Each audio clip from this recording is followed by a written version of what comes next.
यहाँ पर ये देखिए आप, दो बैलों की जोट एक ही खेत में। आगे आगे काफी लंबे तगड़े हरियाणा नस्ल के बैल हैं और पीछे पीछे जो नागौरी नस्ल के बैल हैं, जिनकी क्रियात्मक ऊर्जा के सामने सभी नस्लें फीकी पड़ जाती हैं। और अगर बल की बात की जाए तो हरियाणा नस्ल के बैलों जितना बल शायद ही किसी में देखने को मिले। तो भाग रहे हैं, तेजी से दौड़ रहे हैं। बैलों के अंदर और किसानों के अंदर कोई भी थकावट नहीं है। तेजी से जो भाग भाग कर जमीन की जुताई कर रहे हैं। ये देखिए आप, जमीन को बिल्कुल नरम बना के रख देंगे। और ये देखिए आप, काफी लंबे तगड़े जो दोनों बैलों की जोट है। एक बार रोक लें, चाहे रोक लें एक बार, और एक बार आराम करवा लें बैलों को। ये देखिए आप, यहाँ पर गांव मोखरा से सचिन भाई हैं जो बैलों से खेती करते हैं, काफ़ी युवा हैं। और गांव भोखबरपुर से जो नसीब ताऊ जी हैं, यहाँ पर जो नागौरी बैलों की जोट इन्होंने तैयार कर रखी है। इनसे जानेंगे कि बैलों से क्या क्या। ये देखिए आप, जो मिट्टी को किस प्रकार पीछे की तरफ फेंक रहा है, यानी कि एनर्जी से भरे हुए हैं, मिट्टी को दूर दूर तक फेंक रहा है। नसीब ताऊ जी, राम राम। तो बताएं, थोड़ा सा एनर्जी के साथ, थोड़ा सा ऊंचा बोलना। बताएं आपके जो बैलों की ये जोट है, नागौरी बैलों की जोट, कितनी आयु हो चुकी है इनकी? इनकी 5 साल होगी। 5 साल के लगभग हो चुकी है। ठीक है जी। तो काफी लंबे तगड़े शरीर में आपने तैयार कर रखे हैं। इनको खिलाते क्या क्या हो? भाई दलिया भी, घी भी दिया है, जी जी, दूध भी दिया है। जी जी, दाप पड़ा जब घी दूध है। जी जी जी, पैया घी। अच्छा जी। किलो दूध भी दिया है। जी जी जी। वो चढ़ाई चूरी की, वहाँ दलिया के बिंदोड़े नु घेर दिया ठल्ली ना। जी जी, वाह जी वाह। किराया भी करते हो बैलों से? किराया भाई दोनों से परे। अच्छा। छोटी बहू। हाँ जी। भल्ली भी दावा। जी जी। गाँव में भी। जी। तो 4 गांव तो बाहर के, एक गांव आपका खुद का, 5 गांव में आप किराया कर लेते हो। तो कितना कुछ कमा लेते हो साल भर में?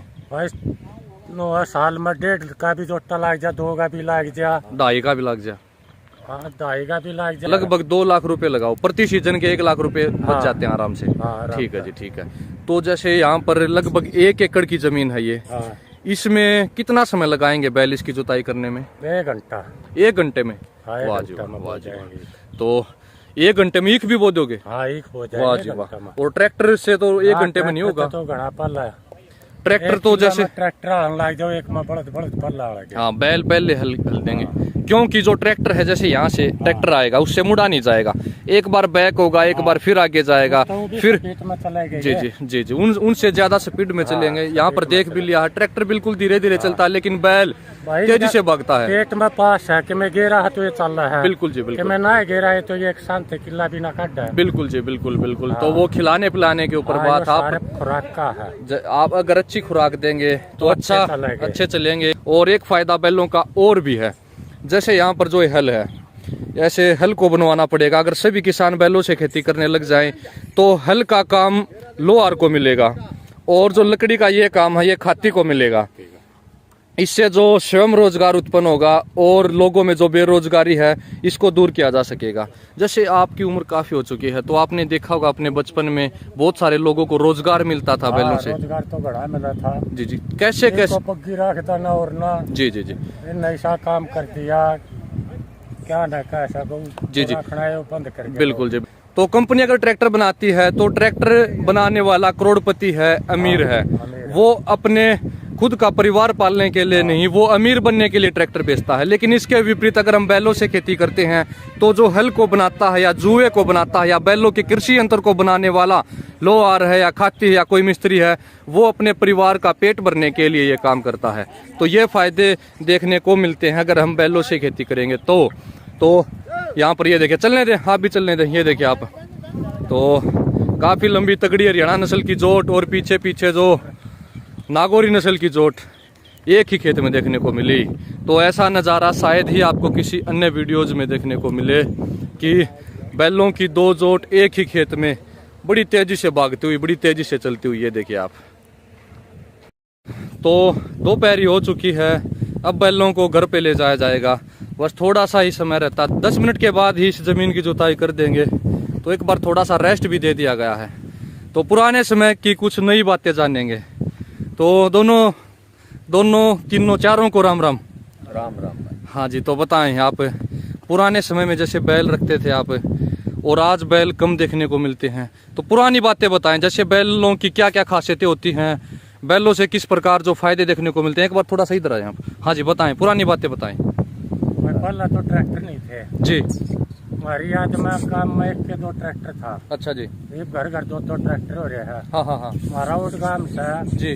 घर की जोत 2 है सर। घर की जोट 2 ही हैं बस। हाँ, एक मेरे तो एक ही भाई। ठीक है जी, ठीक है। इतने बड़े गांव में सिर्फ 2 ही जोट हैं, 2 है, तो बड़ी ही जो शर्मनाक बात है। हाँ, एक समय ऐसा था जब हर घर में बैल थे, घर घर 2 जोत भी रखते हैं। 2 जोट भी थी हर घर में। वाह जी वाह। तो आजकल जैसे ट्रैक्टर रखने लग चुके हैं, तो आपके हिसाब से बताएं, किसान जैसे कर्जे में डूबता जा रहा है, तो उसके पीछे कहीं ना कहीं एक कारण ट्रैक्टर का भी होगा। ट्रैक्टर का तो शायद किले दिखा है, बड़ा आगे ट्रैक्टर फिर 5-6 बैल काले अंडी था, फिर किले बेच दिया अंडी। जी जी जी जी। तो कर्जे में जो ट्रैक्टर लेना पड़ता 7 से 8 लाख रुपए का, और 2 से 2.5 लाख रुपए के सारे कृषि यंत्र आएंगे, 10 लाख में भी ना होंगे सारे। 10 लाख में सारा काम सिस्टम चलता नहीं बनेगा। पता नहीं, और रास पूरे नहीं होंगे ट्रैक्टर। बिल्कुल जी बिल्कुल। तो आप भी बताएं, युवा साथी हैं सचिन भाई, तो आप भी बताएं जैसे अपने हिसाब से नई पीढ़ी को क्या कुछ संदेश देना चाहोगे, बताएं। नई पीढ़ी को ये संदेश देना चाहूंगा, जो भी खेती करते हो आप बैलों से करो। जी। जैसे कि हम ट्रैक्टर से बोते हैं, बाद में जो मैच मारते हैं जमीन के ऊपर, तो ट्रैक्टर के जो लीक है ना वो बोरिया के ऊपर से जाती है, वहाँ की जमनवार बहुत कम रहती है। जी जी जी जी। उसमें मतलब बैल जहाँ पेशाब करेंगे, चौथ करेंगे, वहाँ उपजाऊ धरती बनेगी। जी जी बिल्कुल बिल्कुल। तो बैलों से खेती करनी चाहिए, इससे कम खर्च में और हमारी सेहत भी अच्छी रहेगी। जी जी। ये आजकल बहुत से लोगों को पेट वगैरह की दिक्कत रहती है, जिम में जाना पड़ता है। हमारे जो दादा बाबू थे जो, ये आज लगे उनके पेट नहीं है। पेट नहीं है अभी तक, क्योंकि अगर बैल से खेती करेंगे तो जैसे आपने अभी देखा होगा कि कितनी तेजी से बैल भाग रहे थे, और बैलों के पीछे पीछे किसान भी भाग रहा था, जिससे जो ऑटोमेटिक जो दौड़ होती रहेगी और शरीर बिल्कुल निरोगा रहेगा, कोई बीमारी भी नहीं आएगी। तो ताऊ जी आप और बताएं अपने हिसाब से कुछ संदेश और देना चाहोगे आप? भाई मेरा कहना यो है जी। छोटे जो किसान से हर किसान ने गाय लेनी चाहिए अपनी। जी। सारा परिवार दूध पियो और उसके बछड़ियां का हाल बनाओ। जी जी बिल्कुल बिल्कुल। ठीक है, मेरा संदेश यही है। जी जी। तो अगर किसान गाय को रखेगा तो वो गाय बछड़ा जरूर लेकर आएगी, और अगर ज्यादा दूध उत्पादन क्षमता वाली गाय है तो उसके बछड़े को हम नंदी बना देंगे, खागड़ बना देंगे।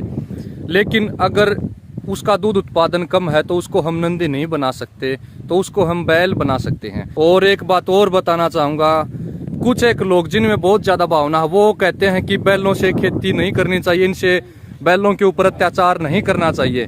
मानते हैं कि अत्याचार नहीं करना चाहिए, लेकिन जो बैल सड़कों पे थैलियां खाते घूम रहे हैं, जो बछड़े गौशालाओं में कैद बन के रहते हैं, उनसे तो अच्छा इन बैलों का जीवन है कि अपने किसान के साथ बिल्कुल हष्ट पुष्ट रहते हैं, खुश रहते हैं, इनको अच्छी डाइट दी जाती है और इनको एक घर मिल जाता है। और जो बैलों से अगर हम खेती करेंगे तो इनके साथ अत्याचार नहीं है, ये इनके साथ एक किस्म से न्याय ही मानिए आप, अगर अच्छा किसान है तो। और बैलों से खेती करेंगे तो प्रदूषण को कम किया जा सकता है, बैलों से की हुई खेती में बढ़ोतरी भी होती है, अनेकों अनेकों फायदे देखने को मिलते हैं। सुबह से शाम तक चाहे कितने ही फायदे गिनवाते रहें तो भी इनके फायदे खत्म नहीं हो पाएंगे। तो बारंबार यही संदेश देना चाहूँगा कि फिर से जो इंडिया को भारत बनाइए और पुराने समय की तरफ लौट चलिए, अपनी संस्कृति को बचाइए, बैलों से खेती कीजिए और समाज को बिल्कुल निरोगा बनाइए, स्वस्थ बनाइए। तो मिलते हैं दोस्तों अगली वीडियो में, तब तक के लिए नमस्कार। जय गौ माता, जय गोपाल।